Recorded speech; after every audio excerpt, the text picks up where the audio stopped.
Question number 6 मेरा correct 2020 question number 6। Question number 6 क्या बोल रहा है? An obstacle is moving towards the source with velocity v. The sound is reflected from the obstacle. If c is the speed of sound and lambda is the wavelength,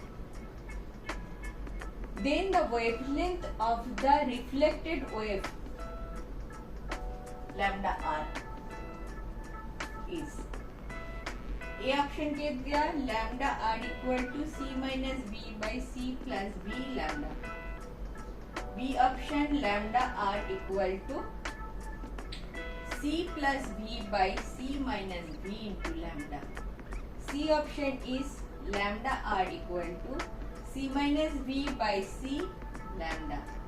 D option दिया है lambda r equal to c plus b by c into lambda. पढ़ो। An obstacle is moving towards a source with velocity v. Obstacle is moving towards source. The sound is reflected from the obstacle. Obstacle is moving towards the source and sound is reflecting from the source. If c is the speed of sound and lambda is the wavelength, then the wavelength of the reflected wave. अच्छा, obstacle is moving towards the source with a velocity v. तो एक apparent frequency आ जाएगा। तो apparent frequency is mu naught source obstacle। obstacle को अगर आप obstacle में हो, observer को obstacle पकड़ लो, and observer is moving towards source and obstacle is moving towards source। obstacle को आप observer पकड़ लो पहले। तो वो सोर्स की तरफ आ रहा है, बढ़ेगा कमेगा, पिच बढ़ेगा कमेगा, बढ़ेगा बढ़ेगा। तो v plus with velocity v, अयो अच्छा ये तो c था, c plus v divided by c। इधर मेरा स्टैंडर्ड हिसाब से vo is v and v equal to c। Speed of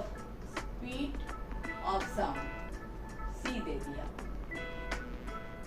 इसी में गलती हो जाता है। हाँ देखो c दे दिया। If c is the speed of sound दे दिया and v is the obstacle moving with velocity v। Obstacle को मैंने ऑब्जर्वर पकड़ लिया। अभी क्या बोल रहा है? अभी रिफ्लेक्ट कर रहा है। मैं अगर ऑब्जर्वर अगर उधर है और वो नजदीक आ रहा है, मैं सोर्स हूँ, तो उसका पिच बढ़ेगा। अभी रिफ्लेक्टेड वेव के बारे में हम बात कर रहे हैं। रिफ्लेक्टेड तो ऑब्स्ट्रकल से रिफ्लेक्ट होके आएगा, तो ऑब्स्ट्रकल से रिफ्लेक्ट होके आएगा मेरे तरफ। मैं अभी लिसनर हूँ, ऑब्जर्वर हूँ इधर, और उधर से आ रहा है, ठीक है। तो इसको मैं सोर्स पकड़ लूँ, सोर्स इज कमिंग टुवर्ड्स मी। जब रिफ्लेक्ट कर रहा है, रिफ्लेक्ट ऑब्स्ट्रकल से हो रहा है, then this point is the source. So source is coming towards me. समझ में आ रहा है? ये सोर्स है, ये ऑब्स्ट्रकल है, इधर गया। उधर मैं होती थी तो कैसे सुनती थी? क्योंकि मैं I am coming towards this, towards the source, तो पिच बढ़ता था, जो मैंने अभी की। अभी सेकेंड कंडीशन, मैं ऑब्जर्वर इधर खड़ी हूँ, जिधर सोर्स था मेरा, इधर खड़ी हूँ, और ये ऑब्स्ट्रकल से रिफ्लेक्ट होके आ रहा है and obstacle is coming towards me. So source is coming towards me, source is coming towards me. तब क्या होगा? ज्यादा होगा कम होगा? मैं स्टेशनरी हूँ, सोर्स इज कमिंग टुवर्ड्स मी, ज्यादा होगा। अगर ज्यादा है डबल डैश न्यू डैश, ये क्या होगा? सोर्स इज कमिंग टुवर्ड्स मी, ठीक है। हमारा स्टैंडर्ड क्या होता है? v divided bye v, source is coming, meaning bye हमें ज्यादा सुनाई देगा, मतलब माइनस बी एस होगा। तो इधर हम करेंगे सी माइनस बी। समझ में आया? समझ में आया बात? आया ना? इक्वल टू न्यू डैश का वैल्यू लिख लो, nu naught c plus b by c into c, c minus b. सी निकल गया, equal to c naught c plus b by c minus b. देखो बहुत सारे लोग एक ही साथ कर लेते हैं, मैं अलग से कर रही हूँ, समझो मेरी बात। और एक बार बोलूं क्या?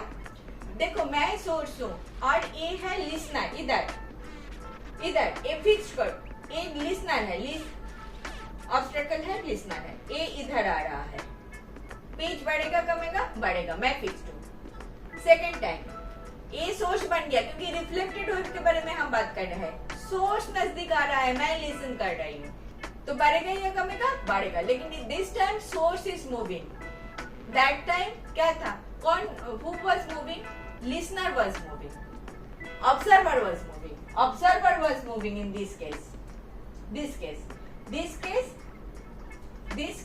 observer moving, this case में source moving, ठीक है, इतना आ गया। लेकिन इन लोगों ने क्या पूछा, लैम्डा पूछा, रिफ्लेक्टेड वेव का लैम्डा पूछा, तो रिफ्लेक्टेड वेव का लैम्डा कैसे आएगा मेरे पास, अभी वेलोसिटी तो सेम है, तो मैं क्या कर देती हूँ, nu double dash lambda double dash equal to nu naught lambda naught कर देती हूँ। ओरिजिनल लैम्डा तो लैम्डा था, ओरिजिनल जो मेरा फ्रीक्वेंसी था वो अगर न्यू नॉट है तो लैम्डा था उसका, लैम्डा था उसका original wavelength. If c is the speed of sound and lambda is the wavelength, lambda wavelength था, तुम्हारा न्यू नॉट जो है वो बेसिकली लैम्डा, ये न्यू लैम्डा कर लो, ठीक है। लैम्डा डबल डैश तुमको न्यू नॉट करके आई हो तो न्यू नॉट ये लैम्डा, तुम्हारा ये समझ में आ रहा है ना, भी को कांस्टेंट कर दिया, nu double dash lambda double dash equal to nu naught lambda naught. मैंने लैम्डा नॉट लिया, तुम्हारा क्वेश्चन के हिसाब से this is lambda, nu naught equal to lambda, correct. तो लैम्डा डबल डैश आपको निकालना है, दैट इज आपको बोल दिया lambda r, basically this is, and lambda double dash is your lambda r as per your question. तो मैं lambda double dash निकाल देती हूँ, nu naught lambda naught divided by nu double dash equal to nu naught lambda naught, nu double dash क्या है, nu double dash का value है this, उल्टा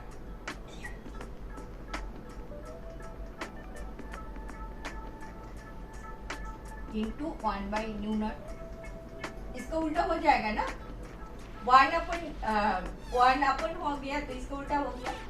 देखो न्यू नॉट तो निकल गया, रह गया c minus b by c plus b lambda naught मतलब lambda, c minus b by c plus b into lambda, c minus b by c plus b into lambda. समझ में आया? कठिन था, थोड़े से कॉम्प्लिकेटेड था? नहीं था, बिल्कुल नहीं था। हाँ, थोड़े से तुमको कहाँ डिस्टर्ब किया, भी बोल दिया, सी बोल दिया।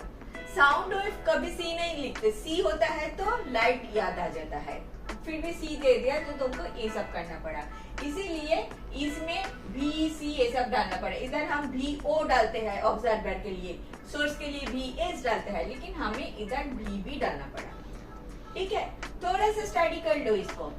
फिर डबल डैश न्यू नॉट के बारे में लिख लिया, ये वाला चीज तुमको जानना पड़ेगा, ये वाला कॉन्सेप्ट अप्लाई करना पड़ा। सो लैम्डा डबल डैश जो है रिफ्लेक्टेड लैम्डा, उसका एक्सप्रेशन आ गया इन टर्म्स ऑफ लैम्डा। मैंने ओरिजिनली न्यू नॉट किया, ओरिजिनली लैम्डा नॉट किया, न्यू नॉट तो निकल गया अल्टीमेटली, बट लैम्डा नॉट की जगह बिकॉज ऑफ योर क्वेश्चन आपको लैम्डा लिखना पड़ा। समझ में आया? ऐसा क्वेश्चन आया था 2020 में।